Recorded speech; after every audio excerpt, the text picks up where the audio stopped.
Read about the things that happen throughout the world. Don't believe in everything you see or hear.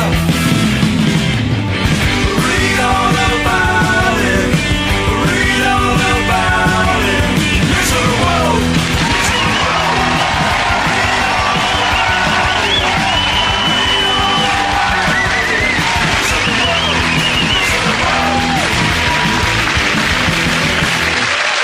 Hello and welcome to Mock the Week. I'm Dara O'Briain. Joining me this week are Andy Parsons, Ed Byrne and Alun, Cochrane, Chris Addison, Hugh Dennis and Gary Delaney.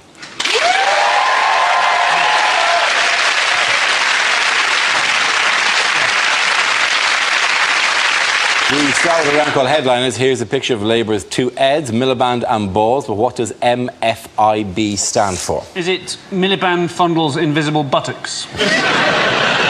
Is Miliband so dull that the headline is, in fact, Massive Flag in Background? Is it Martian Freak Invades Britain? Is he apologising to Young Labour for their poll ratings, saying, my fault, innit, bruv? Is it just simply MFI bollocks? Why would they use that picture to randomly take on MFI? Two wooden characters. Well, if we're just going to go with ones that have nothing to do with the picture, why can't we just say, my fanny is burning? It's the sentence that goes with MFIB. By the look of the flag, he's trying to knock some sense into a BNP rally. Is he saying, Mo Farah is black? Hang on, Mo Farah is British. I could understand him trying to convince him of that, but surely he doesn't have to convince even the BNP that Mo Farah is black. They are in serious denial. I mean, this summer has been very difficult for them. White man went very well in the 5,000 metres. What are you talking about? Or is it just quite simple? Is it man focuses in background? Is he trying to appeal to, you know, is he trying to show himself to be a bit more down to earth? And he's going, Mallorca, Faliraki, Ibiza, brilliant. Move to a correct answer, please. Mowgli's friend is Baloo. Is it Martin Freeman is Bilbo? No, it's not. I'll give the end answer to Miliband. So Miliband something battle. Miliband fears irritating battle. No. Bowel. No. Irritable no, bowel. Not bowel. I think it's Miliband fights image battle. Very good. Thank you very much, Hugh Dennis.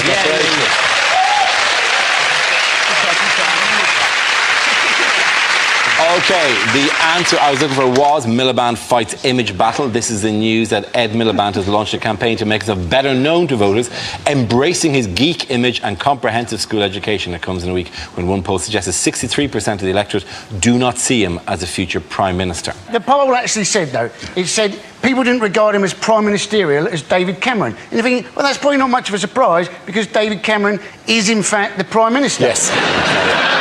We need to be a bit careful throwing stones about Ed Miliband appearing like a bit of a dork. If there are 7 men on television who don't need to be throwing stones in this particular glass house, it's this 7-man up you to the survival of the fittest theory, right? This is not the pot calling the kettle black. This is the kettle calling another kettle a kettle. To be fair, only one of us does a programme about maths. Yes, well... What policies have Labour touted at the conference this week? He's promised more help for first-time buyers, and my parents helped me buy my first flat, and I can't thank them enough, it turns out. He wants to cut stamp duty, doesn't he, to promote growth? Yep. And you think, well, it might work. I mean, what was Cameron's best idea to promote growth? Everybody should build a conservatory. And you're thinking, that is not going to kick-start the British economy. It might kick-start the Polish economy. He's also going to sell 4G. Apparently they're going to sell 4G. I didn't know even we had 4G yet. I know people have talked about this thing, but they might as well go, and we shall sell the nation's reserves of unobtainium. The money we receive from that. Miliband said they're going to break up the banks, which is actually a policy that genuinely could solve the financial crisis, as long as they go back in time and do it before 2008. One banking reform that I would like to see is for the people who work at the Halifax, stop pissing about with that radio station and do some work. if they did break up the banks, that Miliband is the sort of bloke that would just end up with a pen with one of those little chains on it, out of everything in a bank. No, so I'm going to move on. Here's a picture of Shadow Chancellor Ed Balls, but can anyone give me a phrase to sum this up? Well, obviously, good to see that Wayne Rooney is back to fitness. Is he thinking to himself? Is he just thinking to himself, why, when my name is Balls, do I keep having photographs like these? It is Mr. Ed Balls playing football in a match between MPs and journalists at the conference. Apart from playing football, what has Ed Balls been doing recently? He's a politician. He's been... Other than that... He has been sickening normal people everywhere by learning to play the piano. Yes, Did you to see what that? level? Grade 1. Grade 1, yes. And the grade 1 is recognising that that's not a piano. This is a trick test. That's not a piano. You have passed. I reckon he just heard mention of chopsticks and thought there might be some food available. If he does learn chopsticks, that'll be handy for when he's Chancellor and has to beg money off the Chinese. You really believe you go into the Chinese and go, honourable Chinese president. Cling, cling, cling, cling, cling, cling, cling, cling, cling, They will go, you took an interest in our culture. Ding, ding, ding, ding, ding, ding, ding, ding. That's as much as I know. Okay. Dara, do you not think he would have lost them with honourable Chinese person? Opening with that. I'm in the diplomatic corps. What do you say? It'd be like arriving in the Congo on a diplomatic mission with a crate of umbongo. I believe you enjoy this beverage.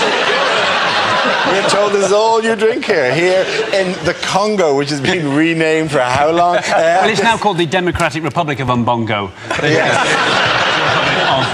By the way, who's he doing the test with? Lots of 5-year-old and 6-year-old children. It was 6-year-old children. It was 6-year-old child, 6-year-old child, Ed Balls, 6-year-old child, 6-year-old child. Which is creepy. As a 6-year-old child, you'd be thinking, you've been told, as you wait in that room, if you fail this, you're coming back again. And then a 45-year-old man...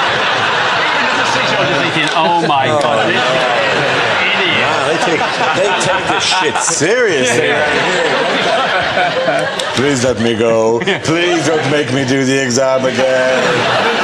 I do, in a way, think it's commendable that he's done it and it's good for him to have a release, but I also think it's a really bad thing for a busy politician to do in a sort of connecting with the people way, because people that have got normal jobs are then going, well, I haven't got time to learn the fucking piano. How have you got time? Well, he should really do what Cameron does and just get pissed and lose his kids and stuff like that. And then people are like, oh yeah, he's one of mine. In other news, what did David Cameron do recently that no other serving British Prime Minister has ever done? Samantha Cameron. Yeah. That's true. But he also went on Letterman in the States, didn't he? Letterman was trying to trip him up by asking about British history, which is tricky because we've got a lot more of it than they have, right? And, you know, American history exams are really easy. They just have questions like, on what date was September the 11th? He did do all right, but he didn't know what Magna Carta meant, when in fact what he should have said, obviously, is what Magna Carta means is that we had civilised democratic government some 200 years before your country was discovered.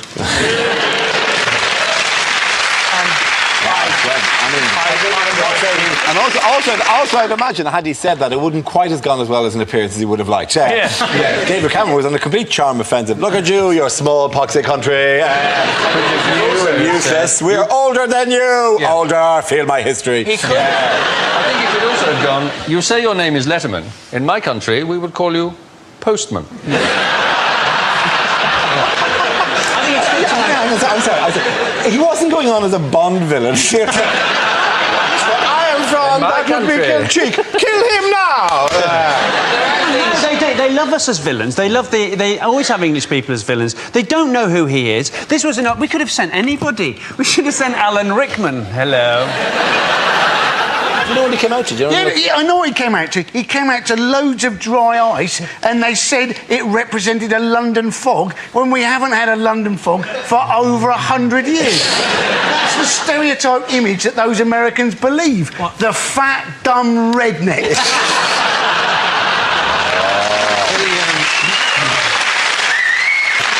The closest we've currently got to a London fog is Boris Johnson at the moment. Either that or Amy Childs from The Only Way Is Essex. What Boris Johnson did say was that he got it wrong deliberately because he didn't want to seem like he had Latin coming out of every orifice. Now, that sounds creepy, doesn't it? The thing about Boris Johnson, though, isn't it, is everybody thinks he's quintessentially English, but in fact he was born in America, named after a Russian, and looks like a Swedish person who's eaten another Swedish person. At the end, and the points go to Chris, Hugh and Gary. Our next round is called Newsreel. We play in a recent piece of footage featuring people in the news and ask Hugh to suggest what might be being said. This week's clip features the Prince of Wales. Good God, it's Margaret Beckett, isn't it? From the first Labour government. Do you know, I'm beginning to wonder how recent this footage actually is. A train in a box. That's odd. Mummy normally gives me a Twix and a lump of organic cheese. Still, never mind. Stick that on eBay. So this will be your driver, Dave. Hello, Dave. I love you. So you drive this, do you? Yes, I bet you've got a tale or two to tell. Yeah, well, actually, it has been hairy a couple of times. I bet it has. Yes. Do you know, I quite fancy doing your job. Yes, and I quite fancy doing your job. That's not going to fucking happen, is it? Can I have a go? No, I'm afraid it's against regulations. Is it? Is it? Now, Dave, think very carefully. Yes, I think that's the right answer. Nobody wants to be force-fed organic biscuits. Anyway, let's have some fun. This is an impression. This is the British economy. It's going backwards. Yes, don't worry, I understand about trains. Now tell me, Dave, can this go sideways? Backwards and forwards. It's backwards and forwards. Why don't we just concentrate on driving the train? So just push the lever forward if you could. It's a lever, is it? I thought it was an enormous licorice allsort. What do? Just push it forward, do I? Oh, yes, look, we're going. Well, this is a piece of piss, Dave. You're stealing a living. Yes. Oh, wait a minute. Hang on, my arm's stuck. I think, hang on, Dave, my arm's locked. David, my arm. Dave, my arm, I can't stop. My arm's locked. His arm's locked. My arm's locked. I can't. Oh, my God, where are the brakes? Where are the brakes? They're out of control. I can't stop it. Got you there, didn't I, Dave? I see you. Well done, Hugh Dennis. Now we play a round called Wakey Wakey, Roy Muckleroy. This game involves Ed and Gary, so if you could make your way to the performance area, please. This round is a stand-up challenge. I launched a wheel of news, and whoever chooses to stop, one of our performers must step forward and talk about that subject. The winner is, however, I think is the funniest. Okay, here we go. Let's have the first topic, please. The first subject is parenting. I'll take this. We have 2 children in our house. 2 boys. One is 4 months old and the other is 21 months old. Yeah. We didn't want there to be too big a gap, so my wife had them both by cesarean.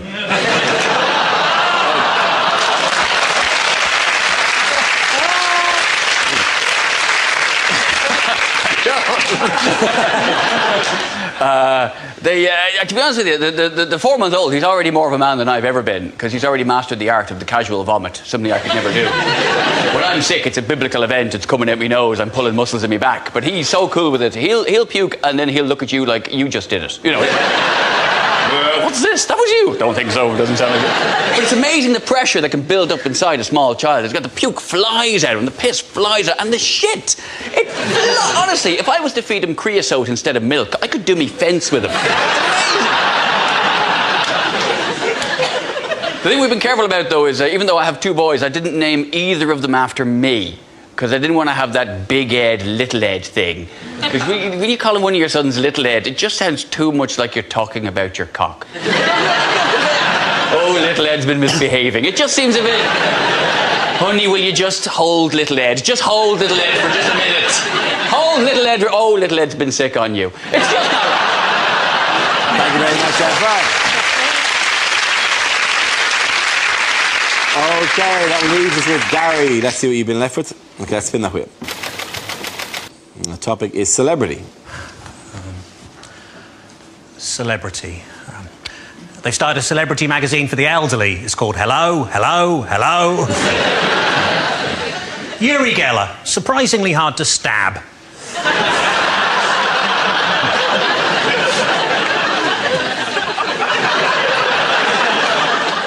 Malcolm X chose that name rather than admit he'd accidentally put a kiss at the end of a text message.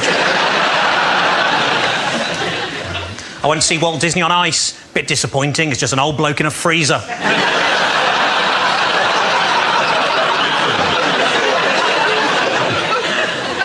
The new president of France said this week that English speakers were arrogant in their refusal to learn foreign languages. At least I think that's what he said. But it all just sounded like haw-hee-haw, haw-hee-haw. And remember, that's not racist if it's about the French. I'd have £5 on the Dalai Lama if I was a Tibetan man.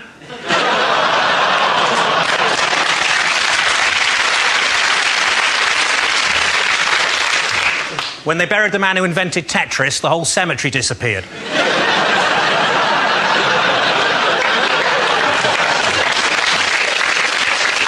As well as 7 years in prison here, Abu Hamza could be deported to the United States where he could face the electric chair. But on the plus side, if he is electrocuted, at least he can just stick his hook in the air and pretend to be a bumper car. Well done, guys. Hey, point to both of you. Come on back.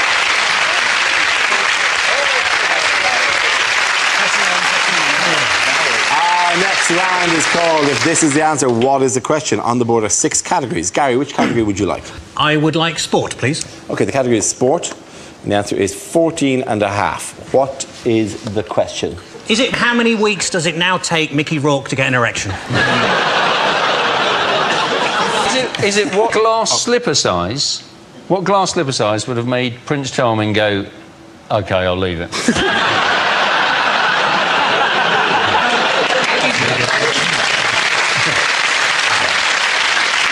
How many pubes do the band One Direction have?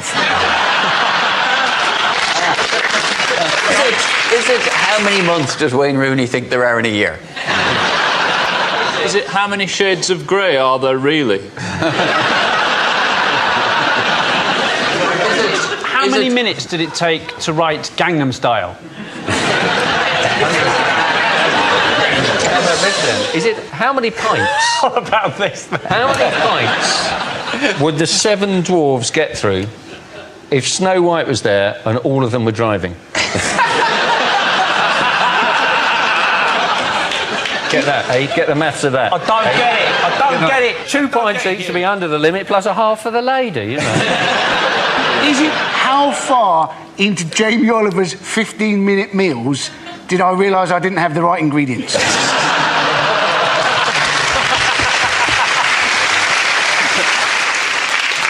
How many hairs has Dara got left? No, that's cruel. We're not going to win. How many does it need to be cruel like that? Is it, in fact, how many points did the European Ryder Cup team get? Very good. Well done. Thank you very much, Eric Carson. Yes. And the question I was looking for was, what was Europe's winning score in the Ryder Cup? This is news that Europe's golfers retained the Ryder Cup after producing a stunning comeback in a tense and exciting final day in Chicago. After trailing the United States 10-6 after 2 days' play, they produced an outstanding performance to win by 14.5 points to the United States' 13.5 points. Did you watch it? Yeah, it's brilliant, wasn't it? Yeah. I mean, the course was all set up, of course, for the Americans. They had very long fairways for their big hitters, not too much rough, so as they play their iron shots, and very few female spectators to distract Tiger Woods. Tiger Woods, of course, who lost the foursomes, which came as a surprise because he'd had so much practice. I've never seen such a thrilling game of golf, and I didn't see this one either. Do you love the American names, though? Because that's what I like most about it. Their captain was called Davis Love III. And I thought, that is a great name, but do I need to know that?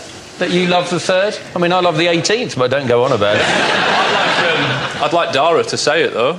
What, Davis Love III?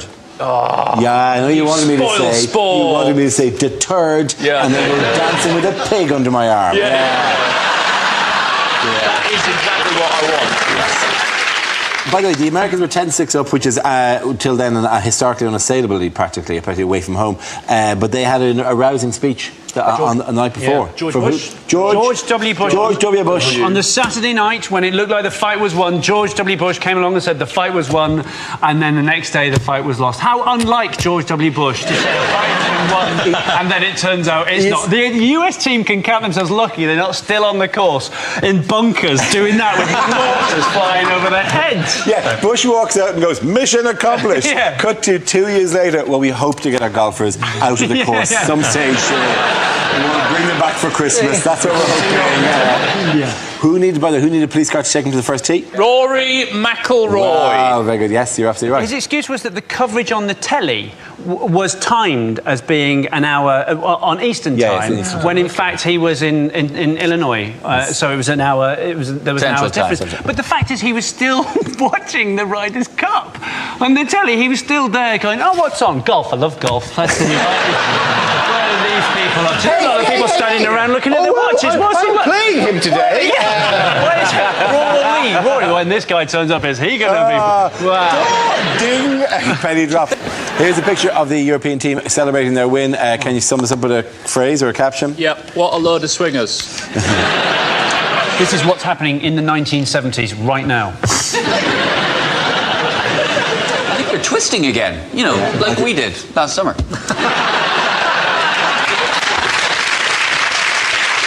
Is this Marks and Spencer's launches its new looks like a dick range? Is this year's lineup for Strictly looks a bit shit? Is it Gangnam Style?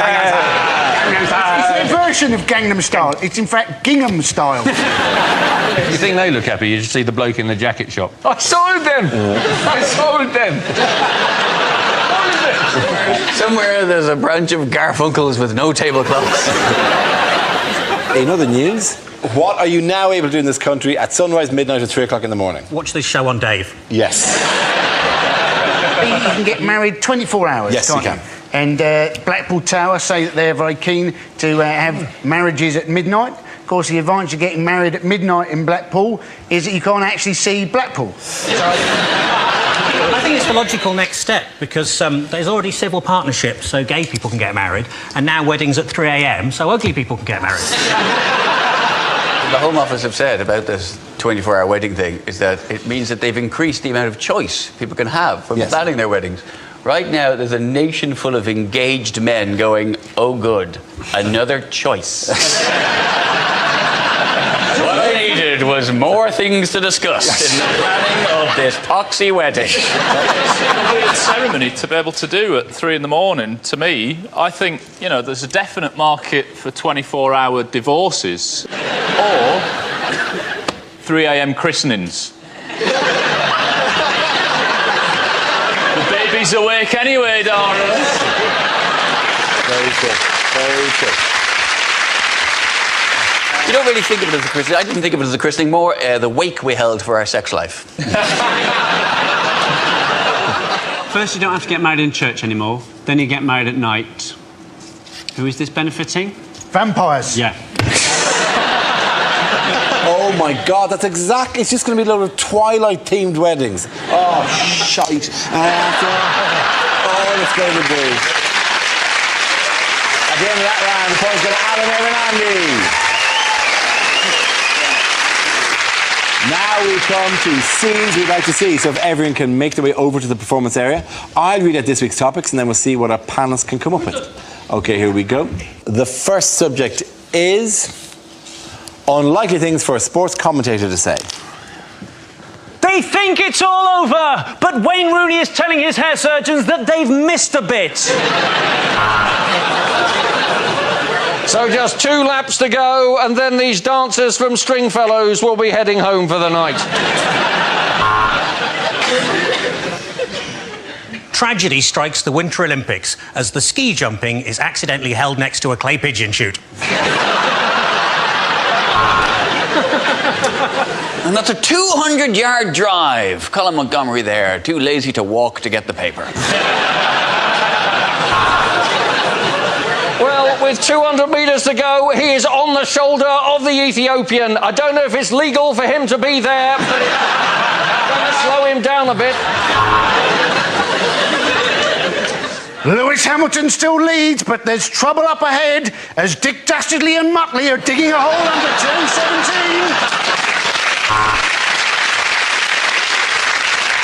She can see the line now. She can see the line. She's definitely pregnant. Welcome back to the women's shot put. Here's the Lithuanian. My, what a pretty little thing.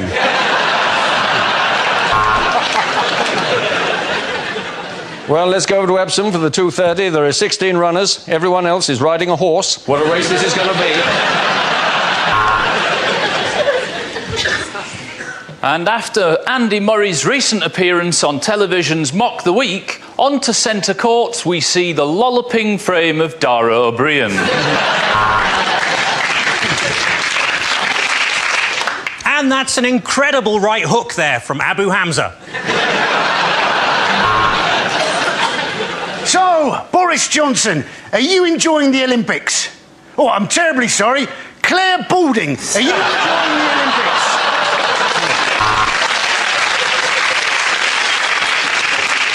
And there was some confusion earlier on centre court when Andy Murray thought he'd signed one of those giant novelty tennis balls, and it turned out to be a fat kid's face with jaundice.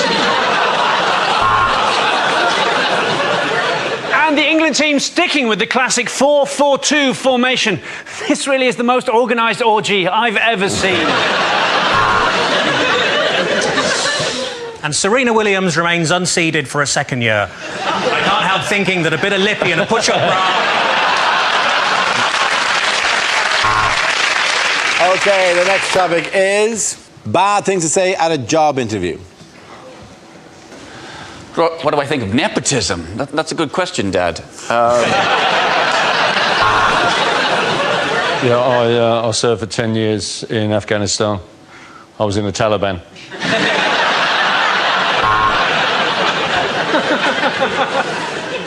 I like to see myself as a people person, although some people have called me a trafficker.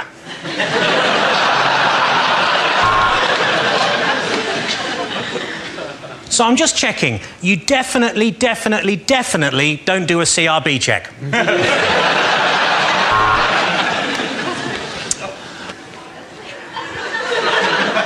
You ask a lot of questions.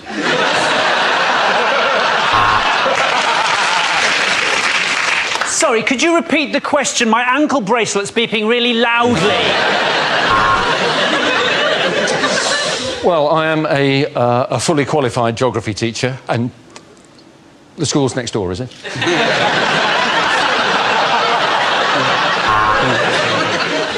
If we were to take you on as an accountant, how do you think you'd cope with all the extra fanny you'd be getting?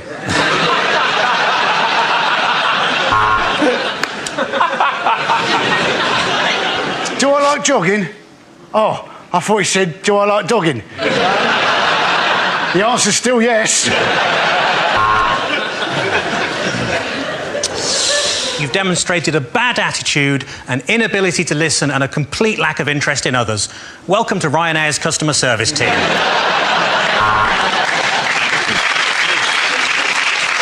Why do I want to be a vet? Ketamine.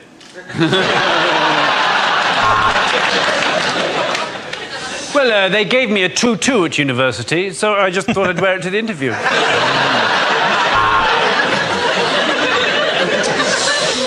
I'd say my three strongest points are attention to detail, a determination to see things through, yada, yada, yada.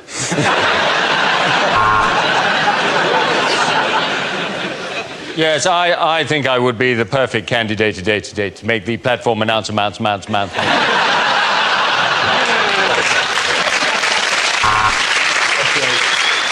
Why do I want to join the army? I just love a man in uniform. What would I do if I won the lottery?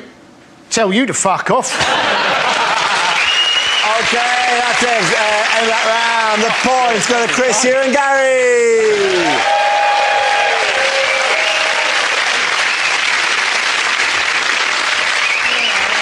And that's the end of the show. This week's winners are Chris Addison, Hugh Dennis and Gary Delaney. Commiserations to Andy Parsons, Ed Byrne and Alun Cochrane. Thanks for watching. I'm Dara O'Briain. Good night.